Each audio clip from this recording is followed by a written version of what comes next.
After the end of World War II, the world was split into two, East and West.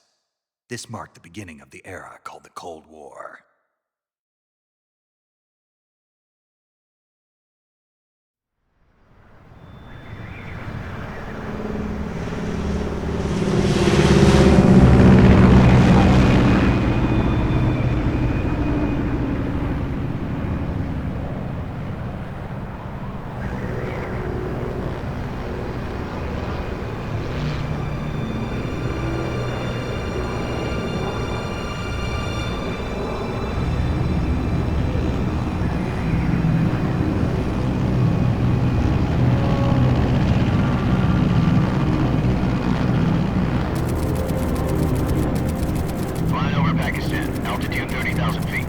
Approaching Soviet airspace.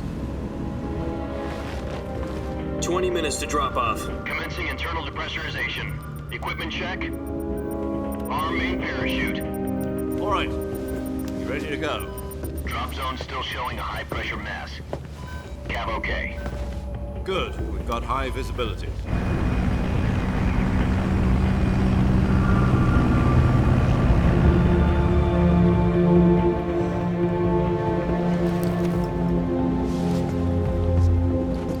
Put out that cigar. Connecting oxygen hose to interior connector. Put on your mask.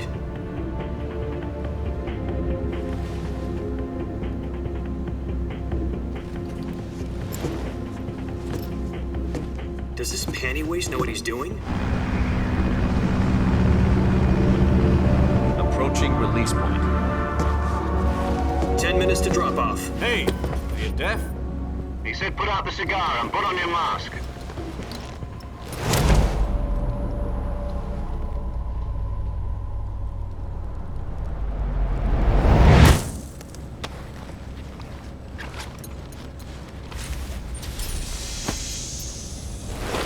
Depressurization complete. Checking oxygen supply. 6 minutes to drop off. Opening rear hatch.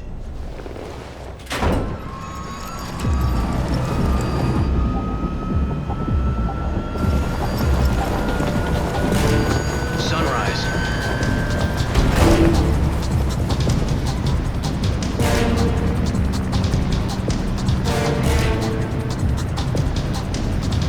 External temperature minus 46 degrees Celsius. 2 minutes to drop off. Stand up. You'll be falling at 130 miles per hour. Try not to get frostbite from the wind chill. 1 minute to drop off. Move to the rear. Activate the alarm bottle. This is one for the history books. The world's first halo jump. 10 seconds to drop off. Stand by. Status okay. All green. Prepare for drop off. Countdown. 5, 4, 3, 2, 1. Spread your wings And fly. God be with you.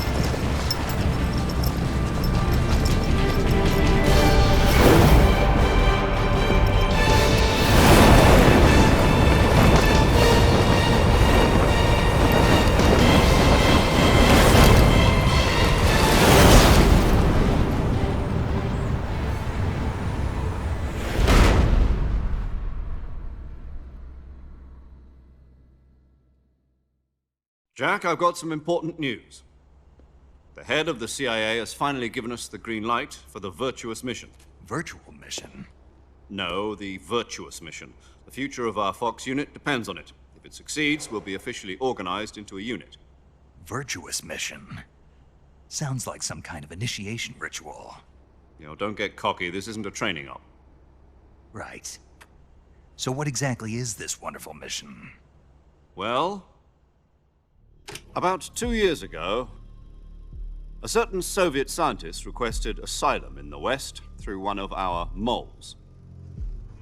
His name is Nikolai Stepanovich Sokolov. He's head of the OKB 754 Design Bureau, one of the Soviets' top-secret weapon research facilities, and the East's foremost expert on weapons development. Sokolov? Isn't he that famous rocket scientist? The very same. On April the 12th, 1961, the Soviets achieved the first manned spaceflight in history. The Earth was blue, but there was no God. Well spoken. The rocket that carried Yuri Gagarin to orbit was the A1, known as the Vostok rocket. Sokolov is said to be the man most responsible for the multi-engine cluster used in that rocket. After Gagarin's flight, Sokolov left rocket development to become the head of the newly established Design Bureau. From a lowly technician to head of a design bureau, that's quite a success story, so why do you want to defect? It seems he'd become afraid of his own creations. Afraid? Call it a crisis of conscience. And for that, he left his country and his family behind and went over the fence? Not exactly. One of his conditions was that his family was also to be taken safely to the west. We used a mole to get the family out first and succeeded in sneaking Sokolov over the Berlin Wall shortly afterwards. I was the one who conducted the operation. The security on the eastern side was still full of holes back then. Then what? We got Sokolov over in one piece, but the whole ordeal had left him exhausted, and we checked him into a hospital in West Berlin. It took him 2 weeks and more than 600 miles to get from the research facility in the Soviet Union to Berlin. He was in no condition to say anything coherent. And it was only a week later that we had something much bigger on our hands. The Cuban Missile Crisis. October the 16th, 1962, President Kennedy received word that the Soviets were in the process of deploying intermediate-range ballistic missiles in Cuba. The President demanded that the Soviets dismantle and remove the missiles. At the same time, he announced a naval blockade to prevent further missile shipments from reaching Cuba.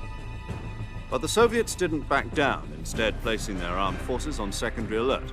Soviet transport ships carrying missiles continued on course towards Cuba. US and Soviet forces went on alert for an all-out nuclear war. Frantic negotiations were conducted through the UN's Emergency Security Council and unofficial channels to end the hair-trigger standoff. Finally, on October the 28th, the Soviet Union agreed to remove its missiles from Cuba. And so the world avoided a nuclear holocaust. But in order to get the Soviets to pull their missiles out, we had to make a deal. You mean the one where the US agreed to remove its IRBMs from Turkey? No. The Jupiter IRBMs deployed in Turkey were obsolete, and we were going to get rid of them anyway. They had no strategic value whatsoever to either the US or the Russians. The Turkey deal was a ruse, a cover story that was fed to the other intelligence agencies around the world. So what did the Russians really want? Sokolov. They wanted us to return Sokolov. You mean the Soviets pulled out of Cuba just to get their hands on Sokolov? That's right. What the hell was he working on? At the time, we had no idea. We were running out of time. It was either give up Sokolov or risk full-scale nuclear war. In the end, we had no choice. President Kennedy gave in to Khrushchev's demand. The next day, I got Sokolov out of the hospital, handing him over to agents on the eastern side. Sokolov kept on screaming, "Save me," until he disappeared from my sight. Then, a month ago, we received some new information from one of our moles. About Sokolov? Yes. He was taken back to the research facility and forced to continue working on the weapon in question under KGB supervision. What's more, it's on the verge of completion. So what kind of weapon is it? Something to do with space rockets? No, missiles. Same technology. I guess you're right. We don't know the details, but it appears to be a new kind of nuclear device. For half a year now, the Soviets have been conducting frequent nuclear tests at Semipalatinsk. Something to do with the weapon, I assume. We're talking about a secret weapon so big that Khrushchev was ready to pull out of Cuba to get it back. Is Sokolov still in the facility?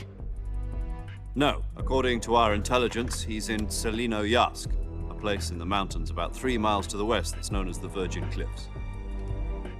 The Virgin Cliffs. Nice name for a virtuous mission. They moved him there just recently. Why? Apparently, they're conducting a field test of the weapon, but it's our best chance to get him back. This mission would never have been possible if he was still in the research facility.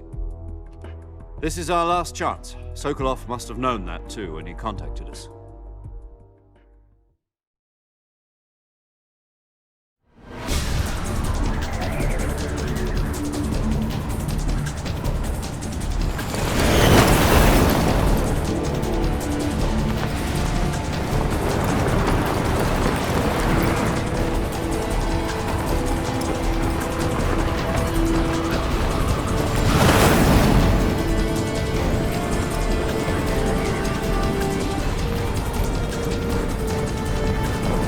Listen up, Jack.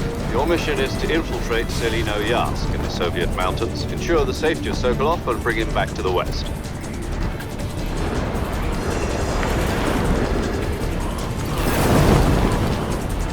If we don't get Sokolov back before that weapon is complete, we'll be facing a major crisis. The clock is ticking.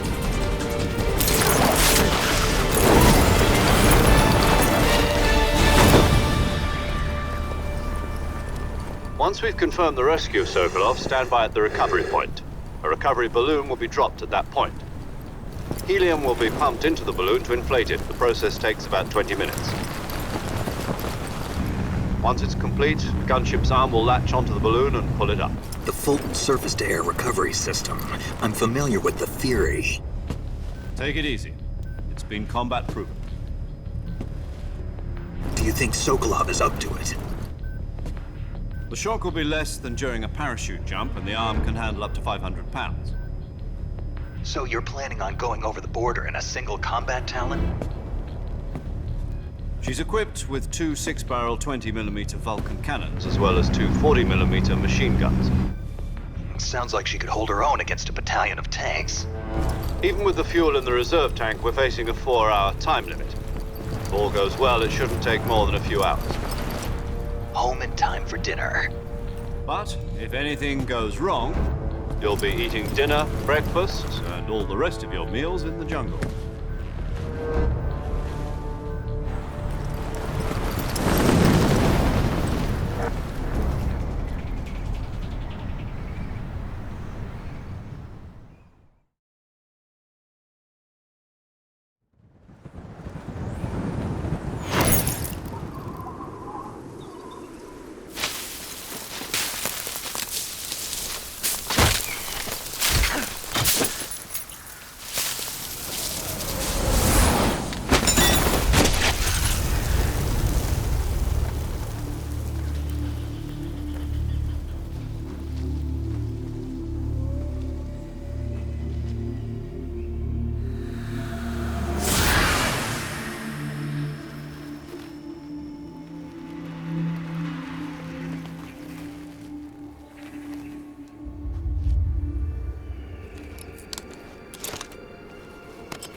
Do you copy?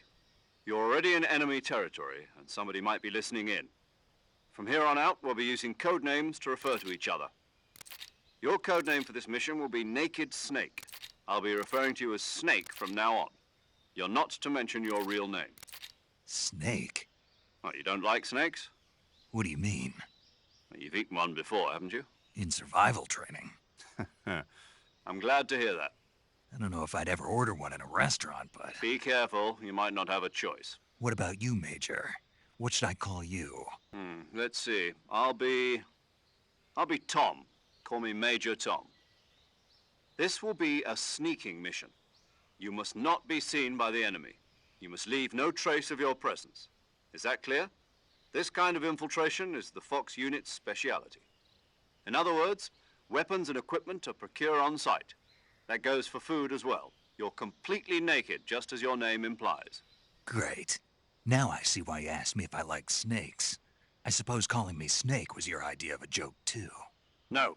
There's a good reason for that. I'll tell you later when the time is right. Gotcha. Getting back to the subject, how exactly am I supposed to feed myself? You've been issued a knife and a tranquilizer gun. Use them to hunt for food. You'll also find some medical supplies in your backpack. Yeah, about the backpack. I lost it in a tree on the way down. I see. Well, you'd better go back and get it then. You know where it is? No problem. I can see it from here. It's stuck on a branch. To climb a tree, stand in front of a tree that's covered in ivy and press the action button. I'll be monitoring your progress over the radio. We can't risk violating Soviet airspace, but I'll be in the gunship. My frequency is 140.85. I'll give you a call if I need to talk to you. If you need to talk to me, use the send function. Okay, Snake, go get your backpack.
I see you've retrieved your backpack, Snake. To equip a weapon, it's necessary to take it out of your backpack. In the survival viewer, choose Weapon from the backpack. Your available weapons will be displayed in a list on the screen. From that list, choose the weapon you want to equip and press the Enter button. For other equipped items, just do the same thing from Item. Got it. Use the survival viewer backpack. Yep, that's right. Survival is fundamental to this mission. After you've been out in the field for a while, your stamina will start to drop. If your stamina gets too low, it'll affect your performance. You won't be able to shoot accurately, for example, and your wounds won't heal as smoothly. Keep an eye on your stamina so you don't run out. To recover lost stamina, you can hunt for local flora and fauna. You can use either your tranquilizer gun or your knife to hunt. My only weapon is a Mark 22 Hush Puppy tranquilizer gun? That's right. It's been fitted with its own suppressor. However, the suppressor will deteriorate every time you fire. Once its durability reaches 0, the noise suppression effect will be gone. So don't get too trigger happy with it. The suppressor's durability is shown in the icon.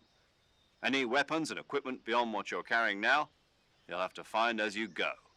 I have to find my own weapons and equipment? Whose crazy idea was this anyway?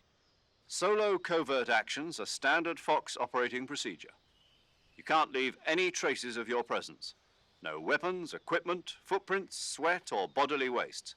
The same goes for bullets and cartridges, too. Your presence in enemy territory is already a violation of international conventions of warfare. There aren't supposed to be any American soldiers in Russia. It could spark an international incident. You can't let anyone see you. You can't let the enemy know you're there. This is a stealth mission. You're a ghost, Snake, in every sense of the word. And there'll be no rescue if you're captured. The military and US government will deny any involvement in the affair. Then I'll just have to take care of myself, huh? I'm afraid so. You've been given a fake death pill for that purpose. SIS guidelines stipulate that soldiers on covert ops like this one be issued a potassium cyanide capsule. Tape it to your body so you can take it when you need to. How generous of you. Use it if you're taken prisoner by the enemy. It'll send you into a state of false death for a short time. Fooling them into thinking that I'm really dead. So how do I come back to life? Just take the revival pill. You mean that thing they put in my tooth before the mission? That's the one. But be careful. If you remain in a state of false death for too long, nothing will be able to bring you back. Remember that. I'll keep it in mind. You said this was a solo mission, right? Right. I guess that means I can't count on any reinforcements. Correct. The mission rests entirely in your hands. A real one-man army. Relax. There's a support team ready to back you up over the radio. Who? I'll introduce them to you. This time, survival is of utmost importance. The first member of the support team will be in charge of monitoring your physical condition, acting as a medic, so to speak, as well as recording your mission data. She's a member of Fox as well, and she's here on the gunship with me. She? Hello, Snake. I'm paramedic. Nice to meet you. paramedic. As in a medic who comes in by parachute. Aren't you going to tell me your real name? Are you going to tell me yours, Mr. Snake? My name, huh? It's John Doe. And they call you Jack for short. You're a regular Captain Nemo. A name means nothing on the battlefield. After a week, no one has a name. What's your name? Jane Doe. Very funny. I wasn't joking, but I'll tell you my name only if you manage to make it back alive. My frequency is 145.73. She's also in charge of recording your mission data. Whenever you want to save, send a message over the reserved save frequency, 140.96. So saving lets me record my mission data. That's right. It also records the state of your health. Good to know. There's one more person I want to introduce you to, Snake. Huh? Speaking of snakes, you remember the boss, don't you? A legendary soldier and your mentor. Actually, it was the boss that got the DCI's authorization in the first place. She's going to be serving as Fox's mission advisor. The boss is? She also helped me plan this mission. She and I were at SAS together. Jack, is that you? How many years has it been? Boss? That's right. It's me. Oh. Talk to me. Let me hear your voice. It's been 5 years, 72 days, and 18 hours. You've lost weight. You can tell just by the sound of my voice. Of course I can. I know all about you. Really? Well, I don't know anything about you. What's that supposed to mean? Why'd you disappear on me all of a sudden? I was on a top-secret mission. You didn't need me anymore. But there were still so many things I wanted you to teach me. No, I taught you everything you needed to know about fighting techniques. I taught you all I could. The rest you needed to learn on your own. Techniques, sure. But what about how to think like a soldier? How to think like a soldier? I can't teach you that. A soldier needs to be strong in spirit, body, and technique. And the only thing you can learn from someone else is technique. In fact, technique doesn't even matter. What's most important is spirit. Spirit and body are like two sides of a single coin. They're the same thing. I can't teach you how to think. You'll just have to figure it out for yourself. Listen to me, Jack. Just because soldiers are on the same side right now doesn't mean they always will be. Having personal feelings about your comrades is one of the worst sins you can commit. Politics determine who you face on the battlefield. And politics are a living thing. They change along with the times. Yesterday's good might be tomorrow's evil. Is that why you abandoned me? No, it had nothing to do with you. I already told you, Jack. I was on a top-secret mission. A soldier has to follow whatever orders he's given.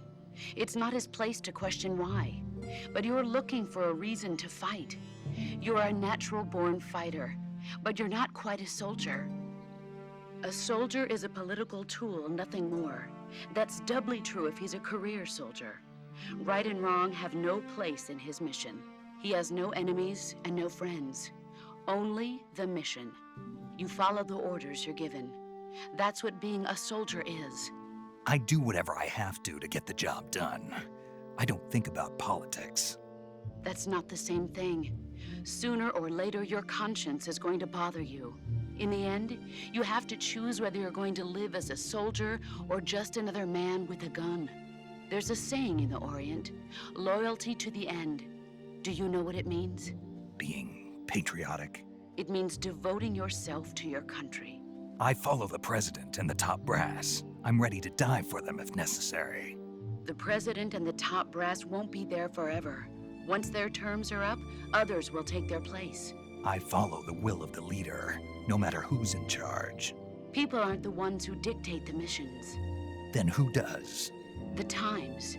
People's values change over time, and so do the leaders of a country.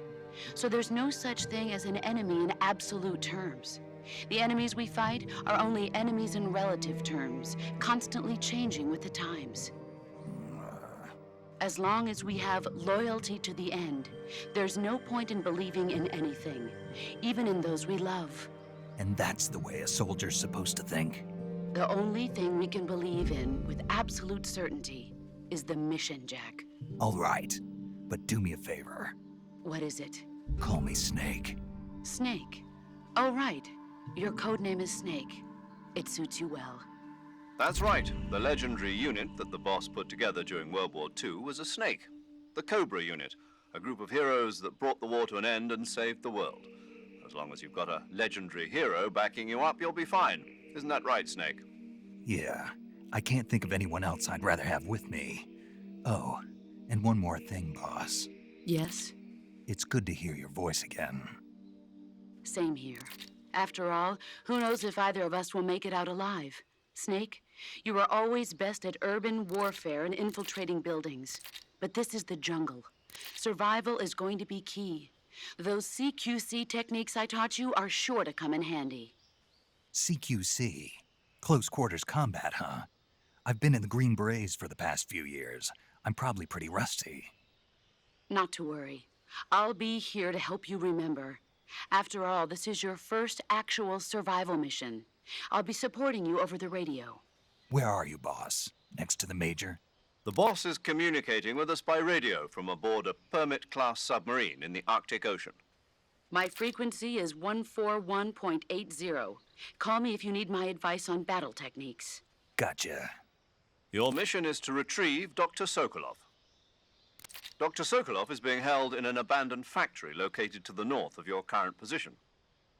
Avoid heavy combat and don't let anyone see you. Don't forget that this is a stealth mission. Snake, try to remember some of the basics of CQC.